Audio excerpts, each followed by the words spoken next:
Alamogordo, New Mexico. A small town, about 30,000 people, but it seems to attract more than its fair share of strange occurrences. It's right around the corner from where they tested the first atomic bomb. It's also the gravesite of Ham, the first chimpanzee and really the first American to go into space. And it's the place where this guy broke the land speed record in a rocket sled, which is cool, but also kind of strange. Despite all of this, the thing that Alamogordo is best known for is its landfill, the dump. Because supposedly, that's where Atari buried E.T., the worst video game of all time. It's been described as the worst video game ever, E.T. for Atari. Today, we're going to talk about the worst of the worst. Here's our top 10 worst games ever. E.T. the extraterrestrial. Now here's the thing about E.T. It's widely regarded as the worst video game of all time. We have this myth or this legend of something that happened 40 years ago. Son of a bitch, get out of the fucking hole. If you grab a piece of the phone, the FBI agent keeps attacking you. If you take a step in any direction, you fall into a hole. And if you get out of the hole, you fall right back down. One of the major design flaws of the game was that E.T. fell into pits. Damn it. Shit.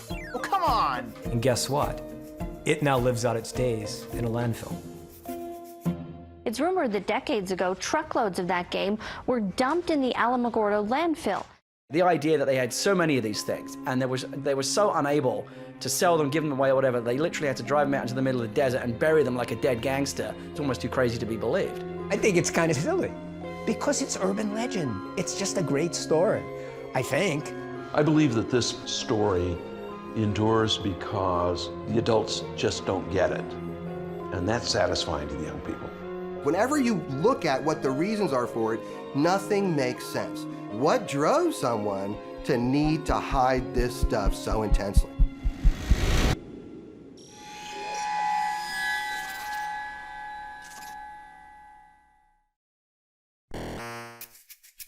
When I was 5 years old, Pong came out, and my dad got it for me and my brother and sister. When the Atari 2600 came out, Atari! I got every cartridge I could get my hands on. I played it constantly. Atari was like Xbox and PlayStation rolled into one. It had an 80% market share, and the 2600 was its killer app. Adventure was probably my favorite game on the 2600.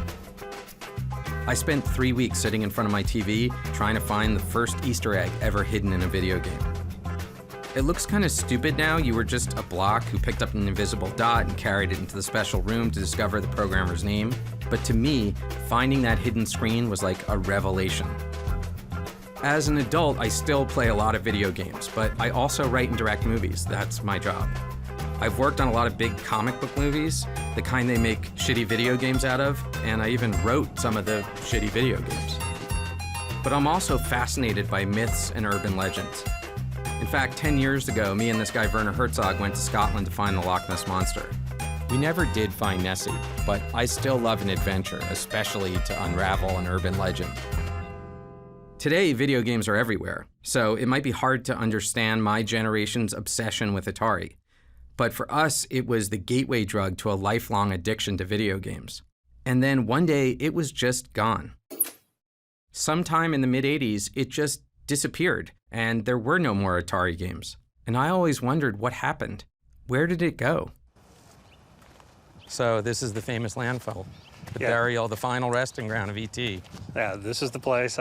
This road here, this gate, this is exactly the way the Ataris would have came through that ditch and up through here. It was the only access in. Back in those days, it was just pure desert. And is there any way to get through this, or yeah, it's a high security gate. So, duck under, yeah, I guess that works. Joe Landowski has been the garbage guru, if you will, for a number of years. He operated various waste disposal companies within Alamogordo and Otero County. And when it comes to the Atari graveyard, I believe he probably has more direct knowledge than anybody else. Joe's the guy that's advising the city and telling the city where everything is. And I think that he's the only guy that might be able to walk out to that dump and point to a spot on the ground and say, this is where it's at. So this whole area, this is where it's buried? Some people don't believe it's there, but trust me, it's there. You can kind of feel it, right? Is that just me? It's pretty much you. It's just me. So what are these little boxes here? Each one of those boxes represent where garbage is. I see. Someone would write down, oh, that's where we put the Atari trash, that's where we put, No, that's the problem. Nobody did. We do today. So it's like looking for a haystack in a pile of haystacks. Pretty much. And then looking for the needle inside that haystack. Find the needle so it's inside. 2 levels. This picture here is actually out of an old El Paso Times article. This is actually that day and that event and when it actually occurred. So what we did is just to figure out, okay, if this reporter took this picture here, then the reporter had to be standing somewhere in this area. So here's the 2 cells that we pinned it down to now.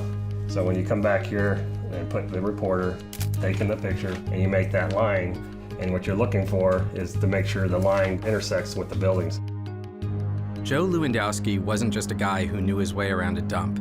He was also an amateur archaeologist, kind of like Indiana Jones, but without the gun, or the whip.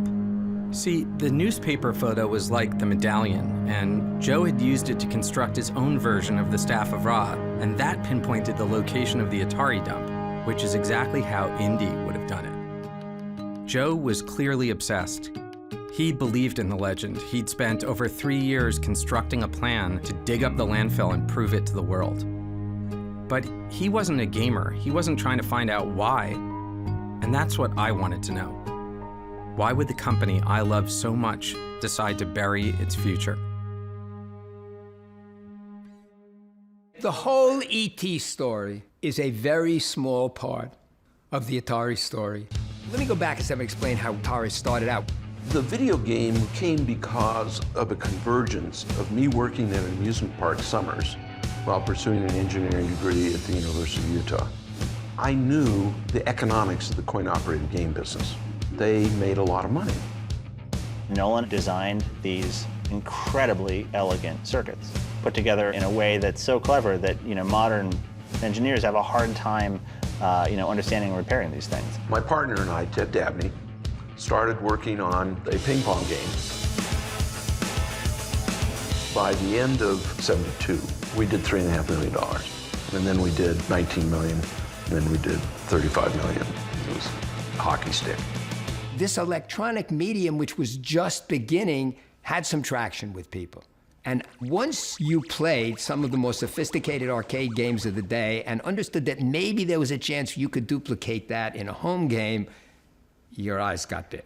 Home video games have been a success from the moment a company called Atari launched this basic game, Pong, which has been imitated by at least 40 other manufacturers. They're selling like crazy. 300,000 last year.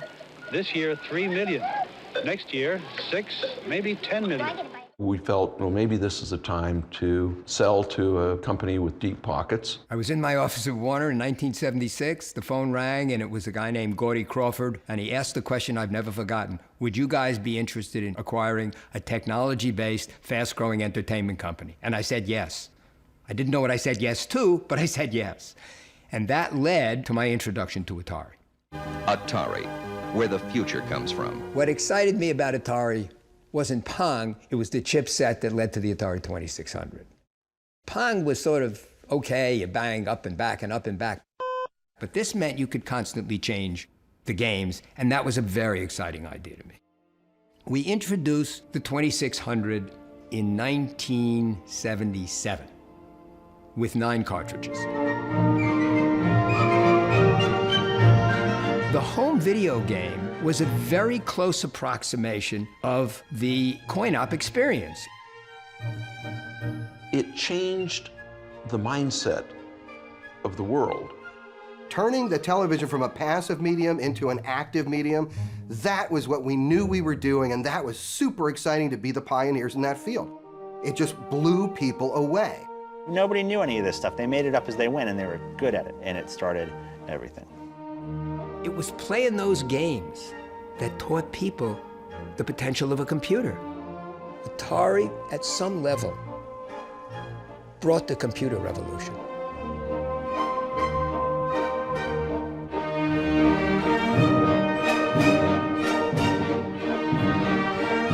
They started experimentally hiring smart kids with this idea that maybe they could come up with other stuff to do. And they inadvertently were trying to create the job of game designer.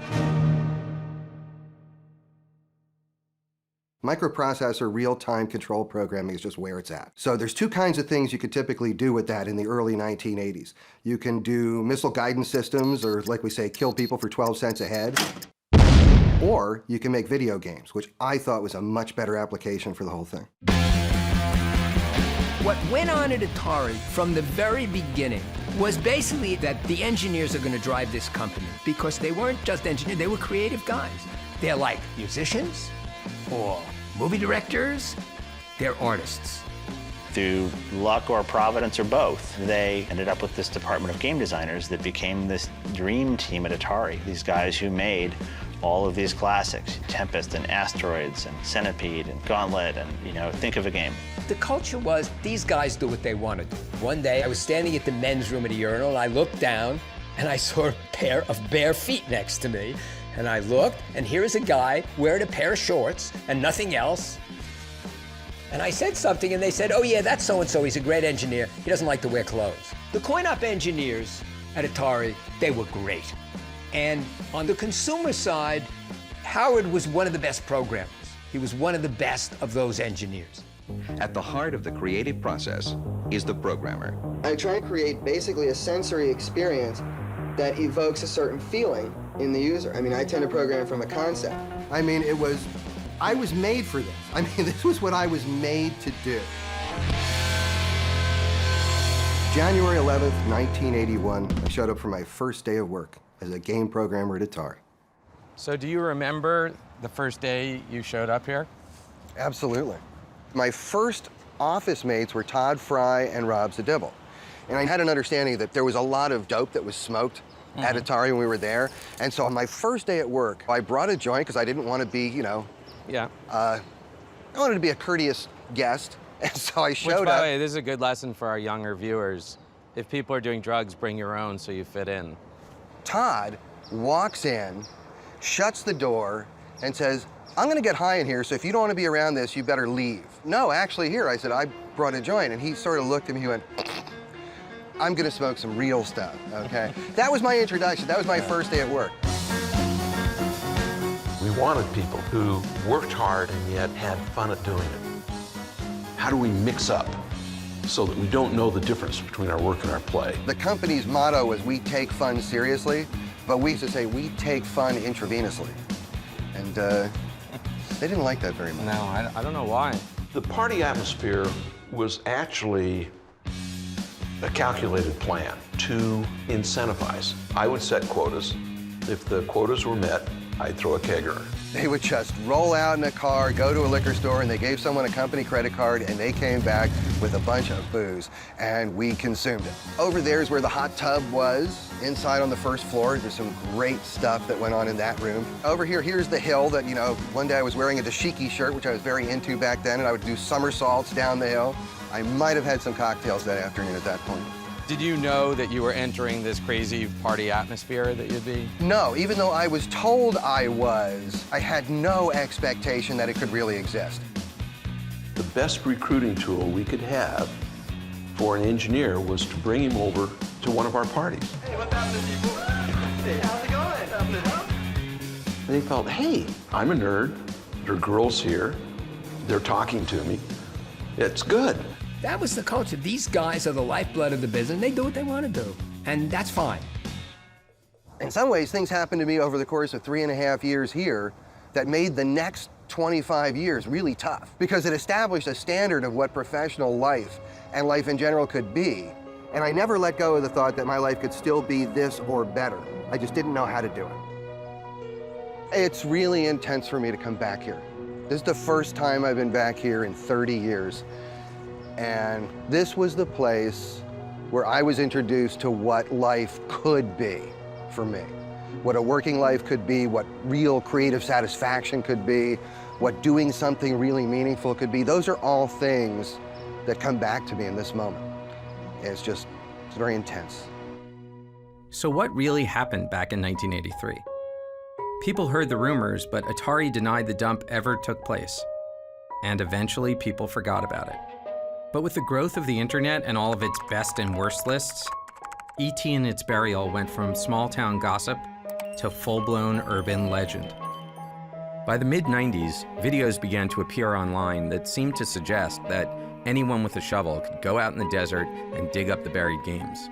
That's what I thought too, but it wasn't close to that easy. Joe had spent years researching the burial. If his information was correct, the games were not only deep underground, they were covered with concrete. Joe was still wading through a sea of red tape, but if and when the city approved his plan to excavate the landfill, he was going to need more than just a shovel. He would need giant yellow digging machines and a bunch of guys in hats and vests to operate them. This is one of the photos of the actual burial when they did it. So we're looking at like 15 feet down to hit the concrete. Under the concrete's mostly dirt. It's just it's the bottom of the pit. What's that thing right over there? That's a motor grader.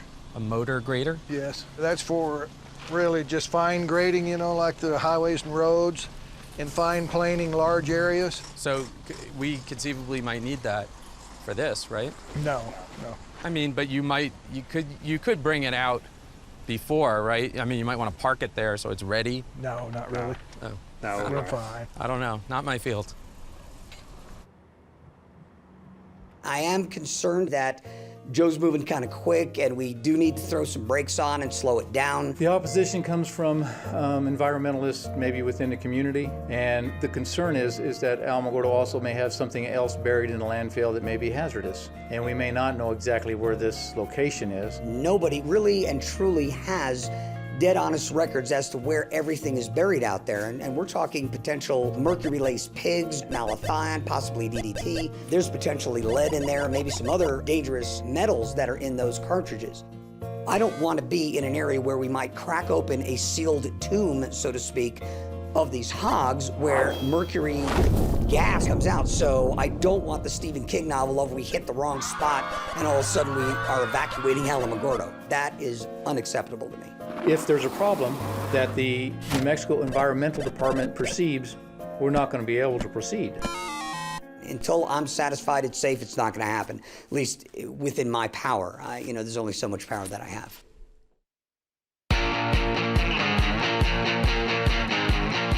So for my first game, they wanted me to do a coin-op conversion. Although I had only been there for about a week, I went to my manager, I said, you know something? I said, this game, Star Castle on the 2600, is just going to suck. I know it's going to suck. And I said, but I think I can take some of the key things that I think make it a fun game and rework it so that it would work on the 2600.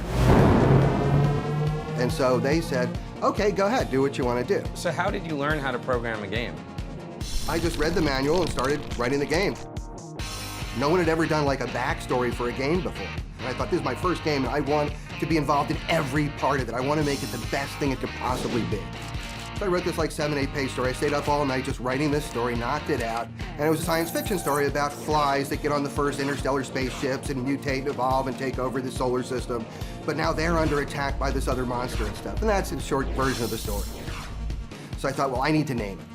So what I did was I named it Yar because that's Ray spelled backwards, and Ray Kazar was the CEO of Atari, right? So I've got his name keyed into the title, and I thought revenge, great action word, you know, so that's compelling. And so that's how it became Yar's Revenge.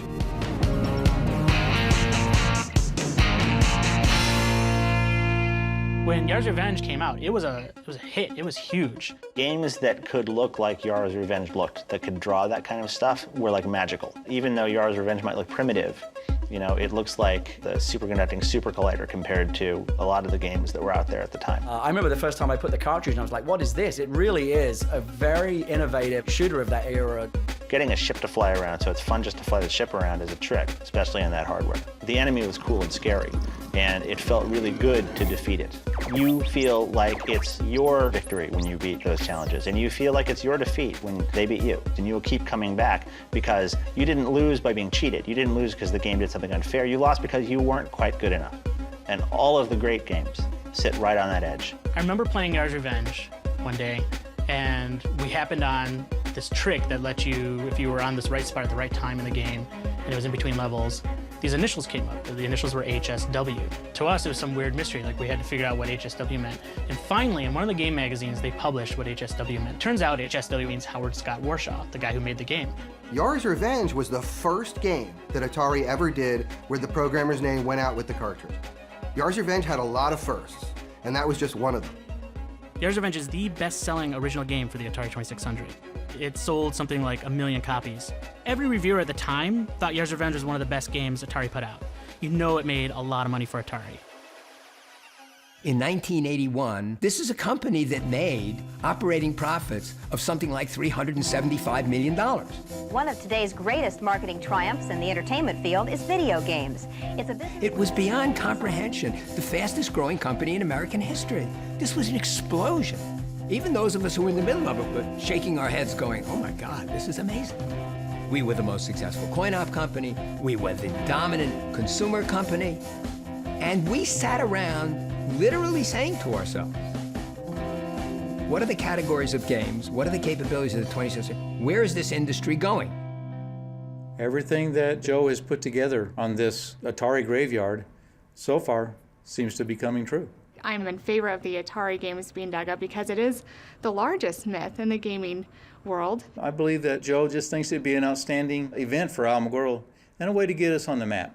On Tuesday, Alamogordo's City Commission approved a deal to dig in the old landfill within the next 6 months. The city has given its okay, and now the state has given them approval. Film crews will be in Alamogordo. The documentary film crew will start probing the dump for their strange buried treasure at 9:30 a.m.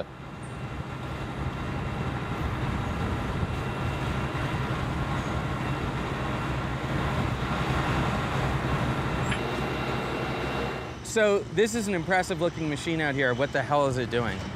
What this drilling rig does goes down, straight down, takes out core samples and brings up whatever's in the ground. We've narrowed it down from 300 acres down to about 5 to 10 acres. And so what we're doing now is trying to get it even closer. Because we're looking for things like somebody's mail, you know, the postmarks, newspapers, things like that, looking for dates. Because we're looking for September of '83.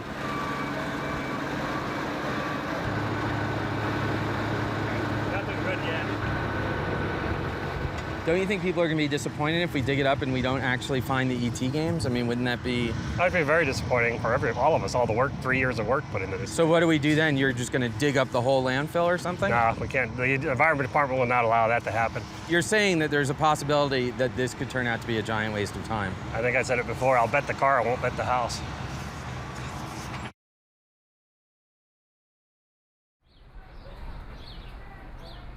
Most everybody, at least in the Western world, has played a video game of some kind. They've gone to an arcade. They know the Atari brand. They certainly know ET.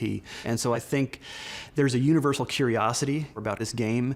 You know, something did happen those couple of nights in 1983 that I think it merits a serious investigation. So why did I decide to go to Alamogordo? I'm very much interested in the impact that a particular game or an industry has made within a cultural and social context. What's striking about the Atari ET game in the Alamogordo landfill is that they're there and not in museums. I think this is what excites many people who keep this narrative alive, is they want to get these items. They want visible proof. They want some kind of tangible evidence that that dump did take place.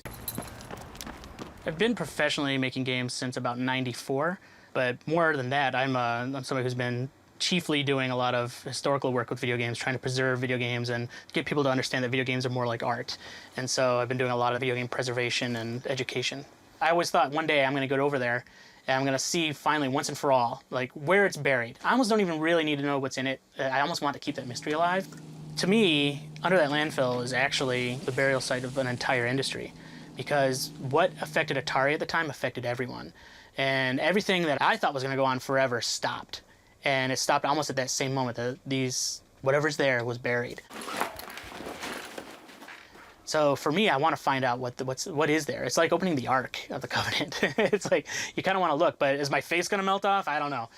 I have told my wife that I will be going to New Mexico. And she asked me why, and I started to explain, and she said, I don't need to know. You just go do it.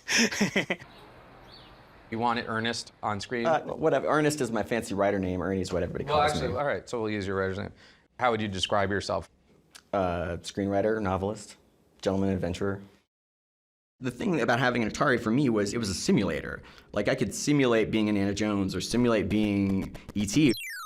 Having access to that and coming from a family of like modest means and not having to, beg for quarters and just being able to play as much as you wanted, that was such a huge part of my childhood and fed my imagination. And that was the inspiration for Ready Player One, my novel. The idea of like, what if Willy Wonka had been a video game designer and he held his golden ticket contest inside his greatest video game creation. And that all came from finding those Easter eggs in all those Atari games. I felt like a little kid this past week, like getting ready to go to camp. Alamogordo and the Atari graveyard, for me, it's like holy ground. And that was when I realized my DeLorean's already in New Mexico. I just have to fly to Santa Fe, pick up my DeLorean from George R.R. Martin, who was using it for the Back to the Future screening, and drive it down to Alamogordo. I could stop at the Very Large Array, also hit Roswell, and then go to Alamogordo and be there for the excavation of the Atari graveyard. As soon as those tumblers clicked into place, I'm like, the most epic road trip of all time, I have to go.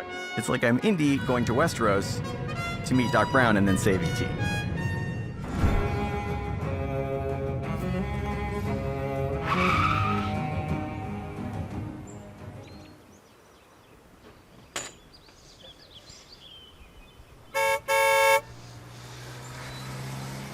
Boom. Have a great drive and a great time in that. George, thank you so much. I appreciate it, man. My pleasure.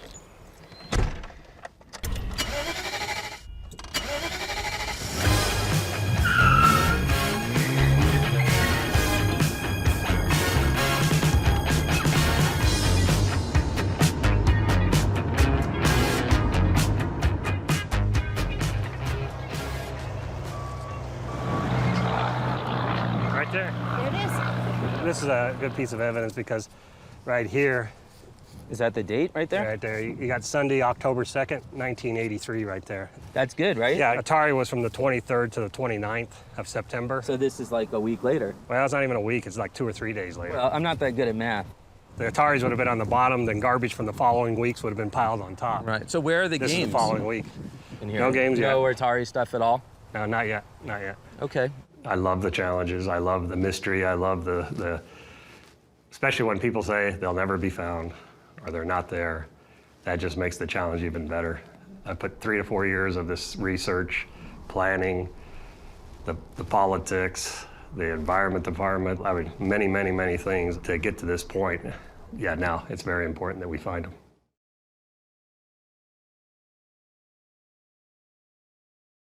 So back in the early 80s, movie licenses for video games were just starting to come into vogue, and I think Raiders was the first one.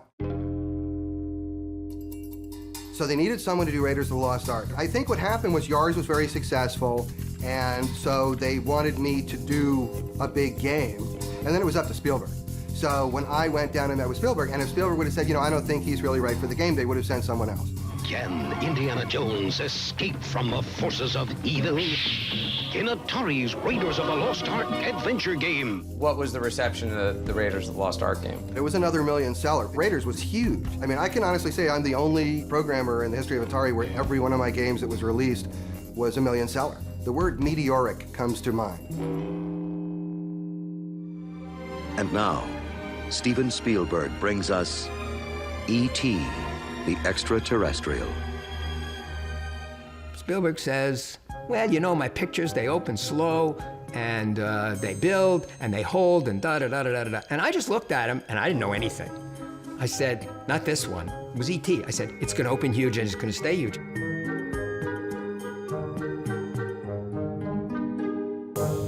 Okay, the movie comes out, it's a huge hit, and we want to do the cartridge of it, okay?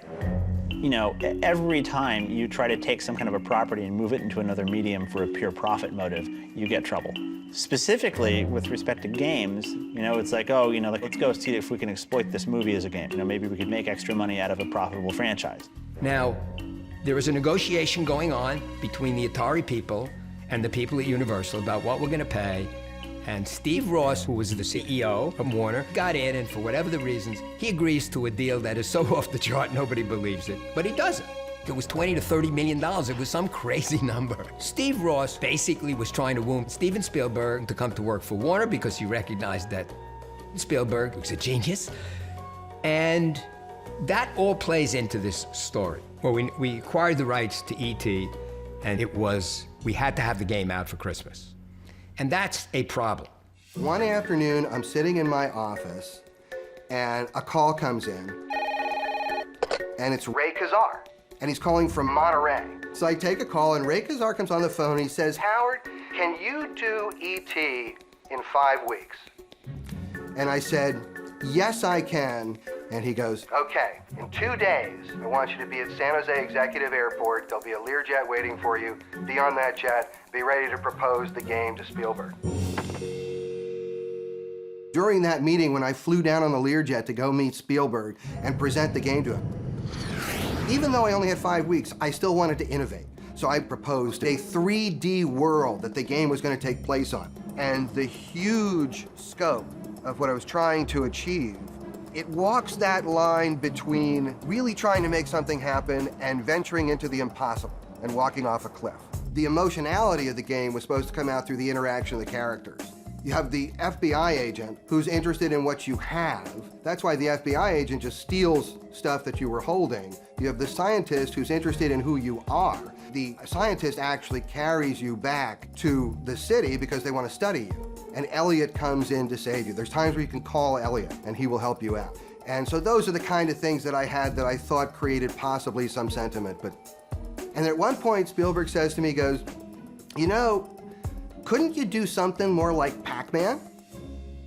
No, Stephen, we need to do a game that's fresh. We need to do something that's really worthy of this movie. How simple you can make a complicated game. It's how complicated a game can you make subject to the constraint of easy learnability. My job is to produce a cartridge that is going to sell for Atari. A typical VCS game at the time took 5 or 6 months, and this was going to be in 5 weeks. You might think, no, nobody can do a game in 5 weeks, like most people in the department would think. But I don't think that way. I think, yeah, I can do that. The word hubris comes to mind. I mean, whatever it is I might have been full of, I was overflowing with it at that point. Because if the game can't make the Christmas market, the game is a total waste. They're going to miss their window. So that was the big thing. It was the $22 million bet that you could turn the game around in that time. I had a development station moved into my home, so I could be basically working on this game almost 24 hours. We found that there was a good probability of success if we took a coin-operated game and just ported it over to a game that we could play on the VCS. E.T. didn't have that. Hello? Somebody out there?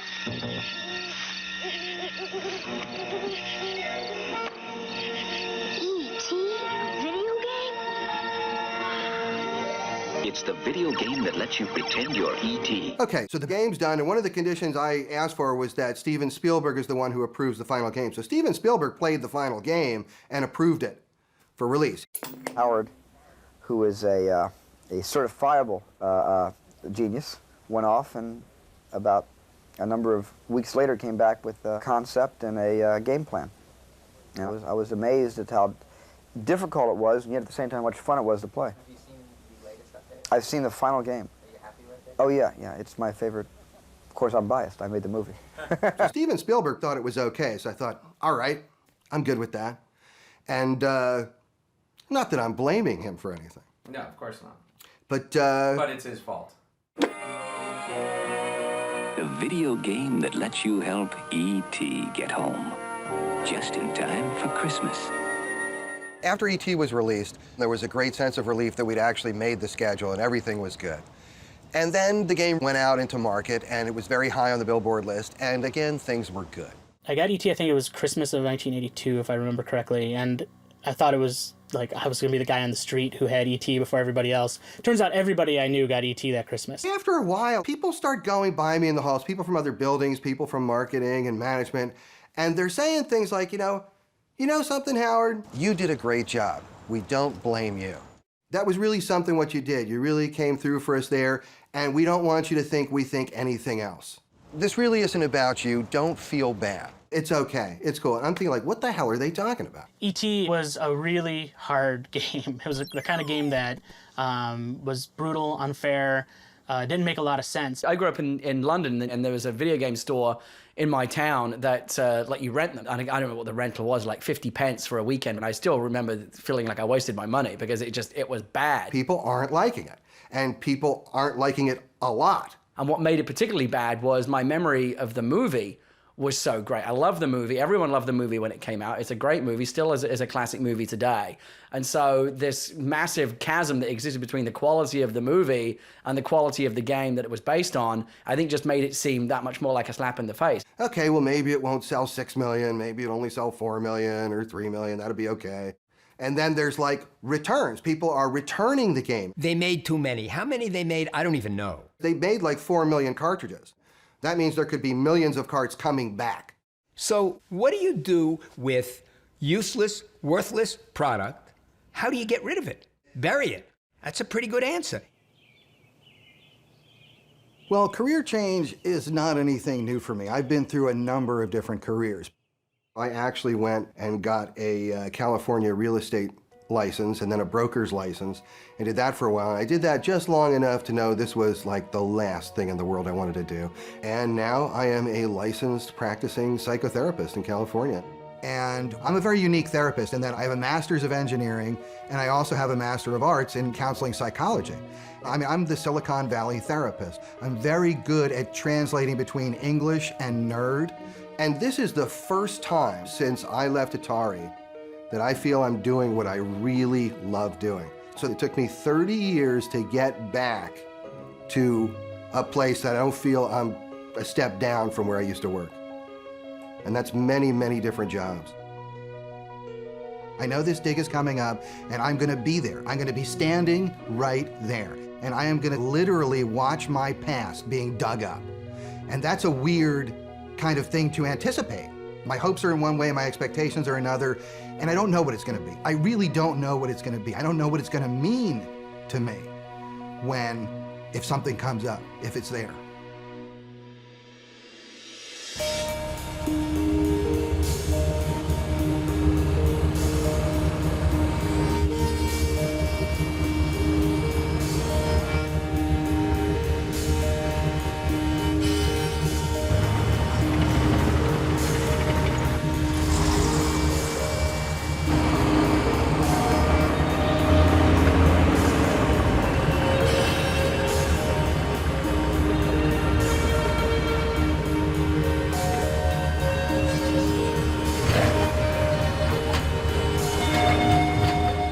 Part of punk archaeology is that sense of community and the fact that we're helping each other out to address the issues that we're interested in. And most of the time we're doing it on a volunteer basis. It's going to be interesting to see how they decide to excavate in order to clear a better area, so that we can get at more of the content that we need.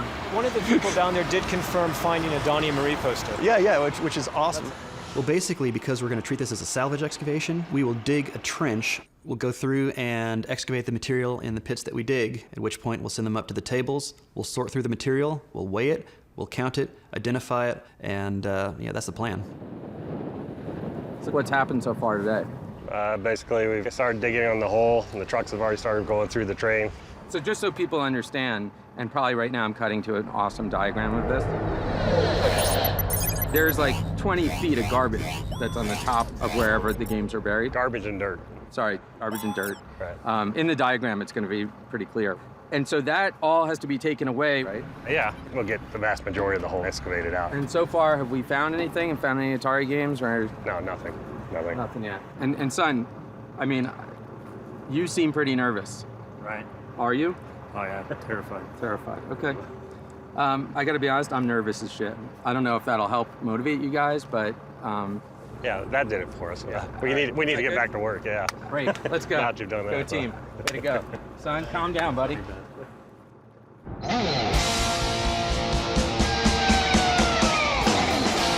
People say nerd or geek, I say enthusiast. I love things and I love people who love things. Like, if you just spend all your time focusing on all of the amazing art and entertainment that's being made, there's so much of it happening now you can't even take it all in. It's like the dig. When I tell people, the right kind of people about it, they're like, I can't believe that's finally happening and that you're gonna get to be there. I get, goosebumps talking about it.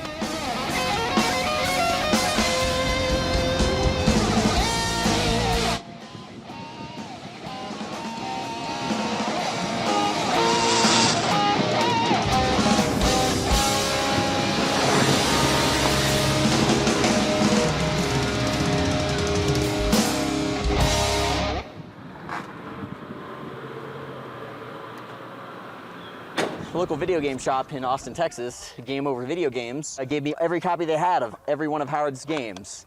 Little known fact, E.T. has the very first official video game Easter egg ever in a video game. Warren Robinette had the very first one in Adventure, but he did that without anybody knowing. Howard asked if he could put Easter eggs in the game, and Atari said yes. If you go find the geranium and you make the geranium regenerate, it turns into Yar from Yar's Revenge, and he flies away.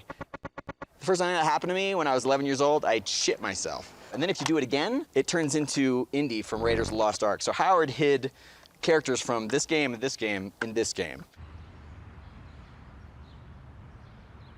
Hello. Hi, good afternoon. Welcome to the lodge. Well, it's Are you great guys to be checking here. in? Absolutely. Great. Can I get the last name? Warshaw, W-A-R-S-H-A-W. Howard. That's me.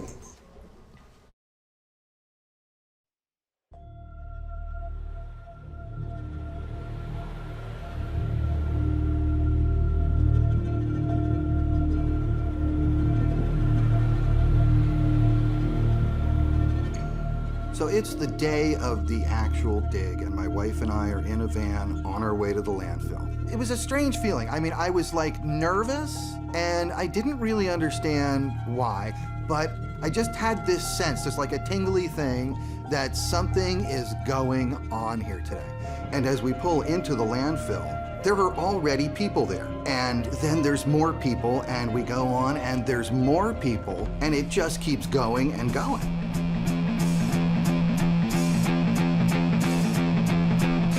This sort of felt like a religious pilgrimage to me. I called up some friends, said, hey, can we get down there? And I asked my brother-in-law if he wanted to go.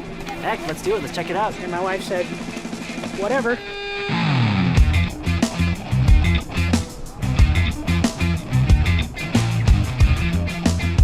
It's one of those weird, monumental video game-based events that only comes around once a century. This is our generation's urban legend. Billions of cartridges out in the desert. Growing up, you always read little rumors about it. And I grew up playing an Atari, which my babysitters had given me, and I actually had the E.T. game. My friend and I, she and I would actually just, for fun on the weekends, drive around trying to figure out where would these Atari games be buried. It was the fun of the legend, just like looking for the Loch Ness Monster. What did you think when you played the E.T. game last night? It was awesome, because in my opinion, I like terrible games.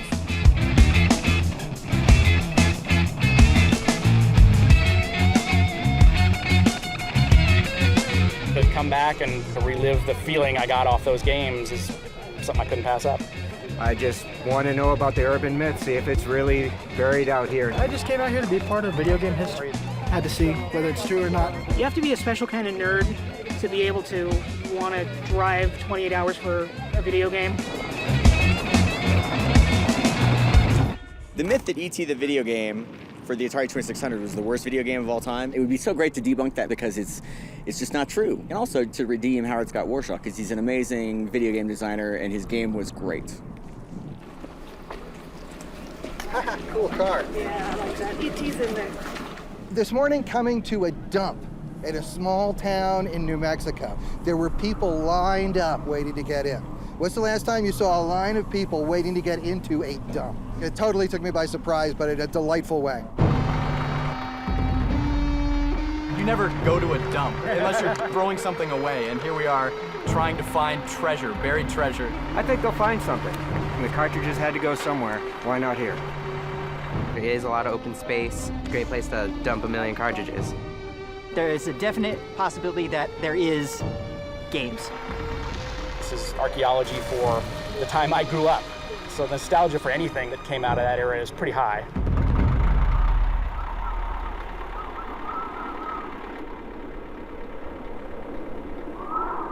All right, now the wind is really picking up. On cue. On cue. The weather here in Alamogordo is awesome if you like sandstorms and an impending doom-filled cloud of white. Whoa. Oh, this is getting brutal. Yeah. Sorry, this is brutal. It's getting very windy. Basically what's happening is the white sands are blowing in from white sands and covering everything, and it's really shitty. They're saying this is like a historic wind. Really? Today. That's what somebody told us. Yeah. To think that we're in the middle of a sandstorm, really? This is what's going on? And for me, it was almost like the big sandstorm right at the opening of Close Encounters. The people wearing the goggles and the bandanas, everybody's like gathered around because they found something and they can't believe what they found.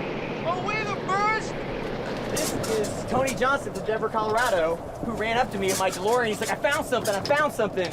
And Tony is gonna go down in history because he found the first evidence of Atari hardware. Whoa, that's right pretty there. huge. Right there it is, my man. Ladies and gentlemen, we have an announcement. So Tony, tell us what you just found. An Atari 2600 joystick top. So Tony, where did you find it? Walking to the bathroom. So is it a surface find? Surface find. Yeah, like we know what a surface find is, right? Well, a surface find is just something, you're walking around, you're looking down on the ground, you see something interesting, you pick it up. It's totally out of archaeological context. What are the odds that that like blew out of the hole? I actually think that's pretty good. I mean, the wind is blowing fiercely in that direction. The stuff's coming out of the bucket. We've been finding a lot of interesting things that date from around that time. Anything from Atari? Nothing from Atari yet. How can you authenticate this? Can you carbon date it? No, it's much too recent for that. There are really two things that we could be dealing with when taking a look at these cartridges if they're actually there. First thing is that they just loaded the trucks with these cartridges and then they dumped them. And that's the best possible scenario because you can pull them out and I bet you most of them will be playable. They've just been in there for, since 1983. Trash bags, Stroh's beer cans, wood, tons of wood. We're right about where we need to be, but there's still no Atari detritus at all. We've been here for a while already. It's tedious, the wind's horrible. We're wondering if they're gonna find anything or not. It's like a nylon cord and a big red wrapper. I don't think there's anything in that hole except rattlesnakes and scorpions. If it's buried, it's probably for a reason. It should stay buried.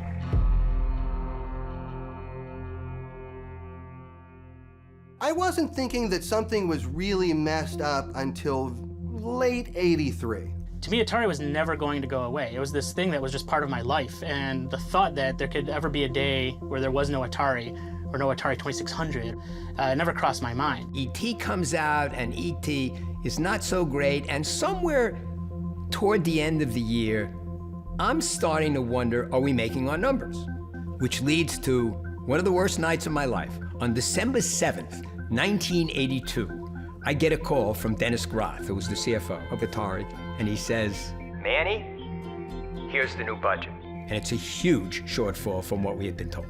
Warner Communications said today that its once booming Atari business lost another $180 million in the third quarter for total losses this year of more than $500 million.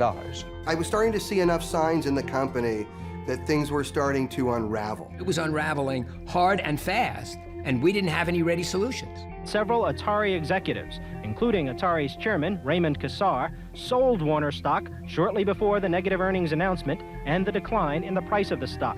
Kassar denies any wrongdoing or impropriety, but a number of stockholders have sued Warner.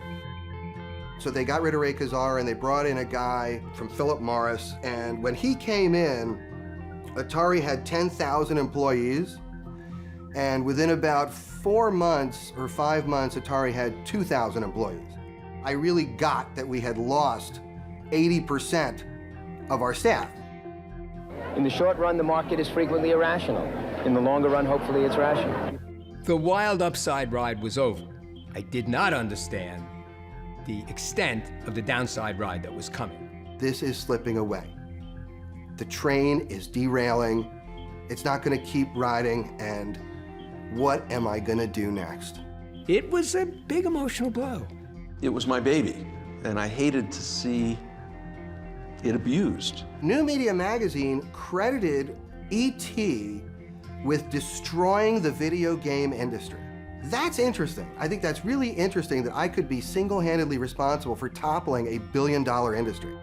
E.T. comes out, the industry dies, Howard's associated with that, and I think that's affected his career and what people will remember him for, and that's pretty bad.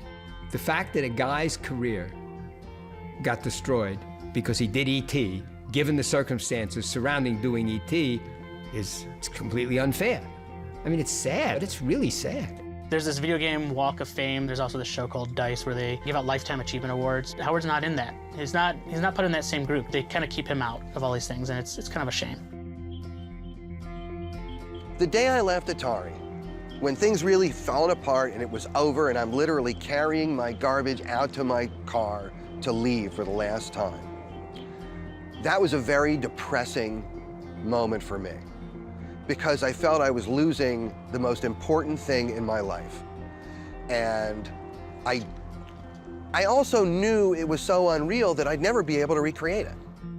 The burial in Alamogordo is basically Atari's funeral. The burial of those cartridges represents the burial of that beautiful era. And that may be what's interesting about it. I don't know. I mean, that's a whole psychology I'm not going to go near. But it may be because it is about the death of Atari. That's what it is. We can't control how the past returns to us.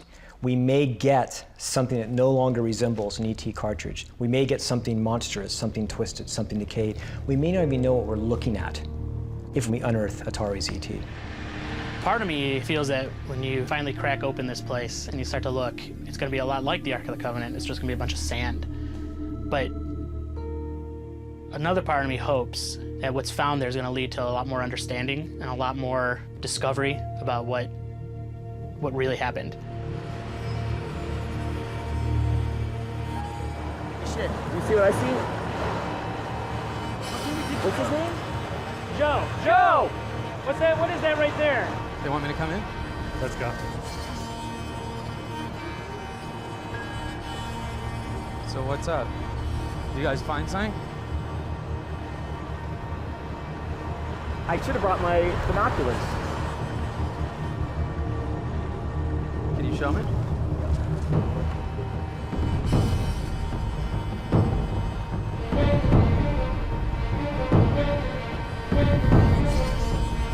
They're bringing some stuff over to the archaeologist table right now. Let's see what's going on. Can everybody hear me? We found something. The archaeologists have confirmed it's from 1983, 28 feet down. It's E.T. the video game, intact in its box.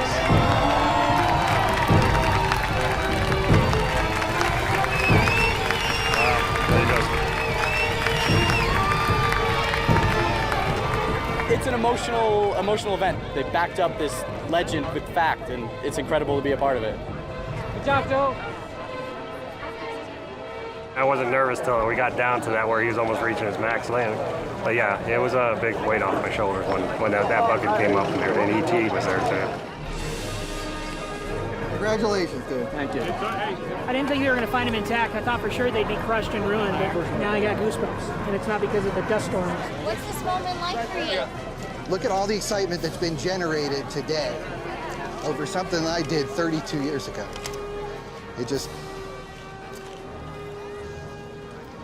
It's an immensely personal thing. What it took to make these games was a lot. And this one was done in 5 weeks. That was one of the hardest 5 weeks of my life. So I need a little moment. And I'm just so excited to be here.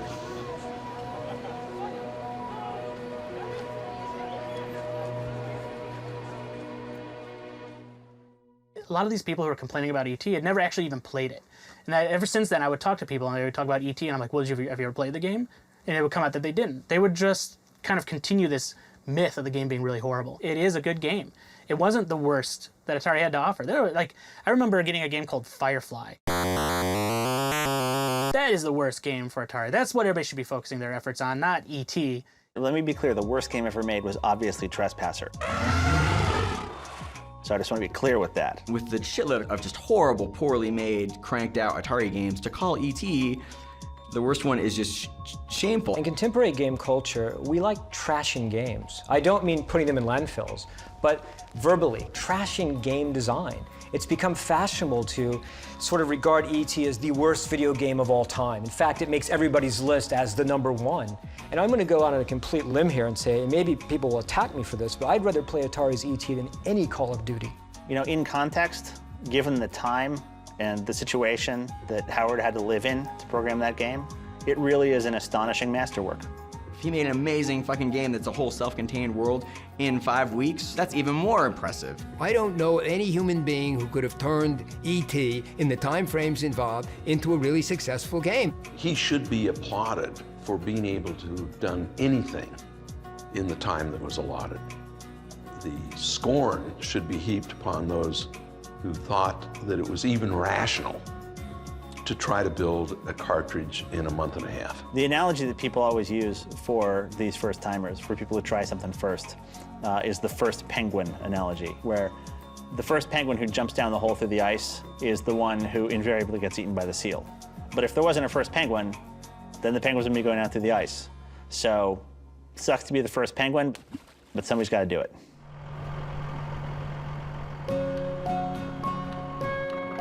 So it turned out that Joe Lewandowski had been right all along.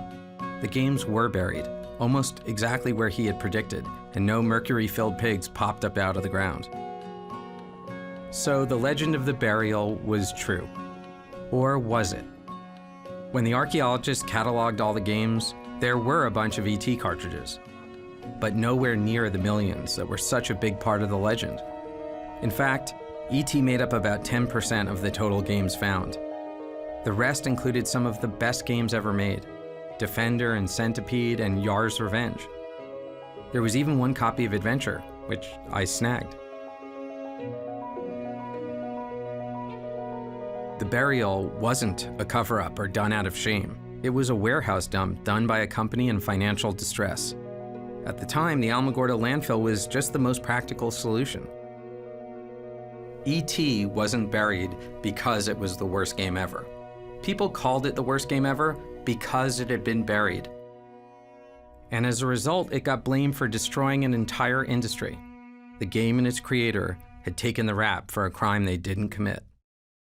The notion that E.T. caused the demise of Atari is simply stupid. It's just stupid. Atari committed suicide. It was not homicide. And it wasn't the E.T. cartridge.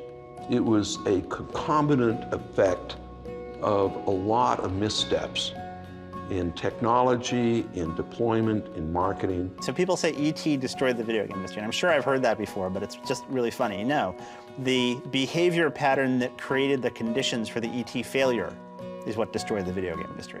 The cause of the fall was Atari trying to sell yet another 10 million Atari 2600s into a market that was saturated. E.T. didn't destroy Atari. It wasn't good, but it didn't destroy Atari.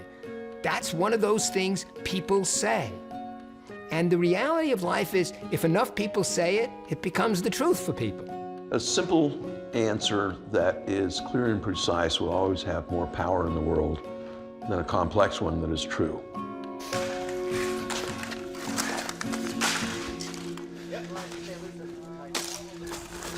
Here's another ET six-pack. What I would like to see happen is I would like to see whatever remains are recovered will then find their way into a museum in the service of game history. Well, you know, the city of Alamogordo owns the games and what have you that came through there by virtue of the fact they're in our landfill. We might be able to sell them on eBay. So if another terrible video game needed to be buried, would you be prepared to let it be buried in Alamogordo? Absolutely. Come on down. We'll bury your game. Atari was the first great consumer company to come out of Silicon Valley. It was exciting. It was different. It was the first engagement that a generation had with computers. So a generation grew up being introduced to the computer age by Atari games. We brought a whole massive new entertainment medium into public consciousness. So for a whole generation, we are the definition of the video game era. And it's cosmic.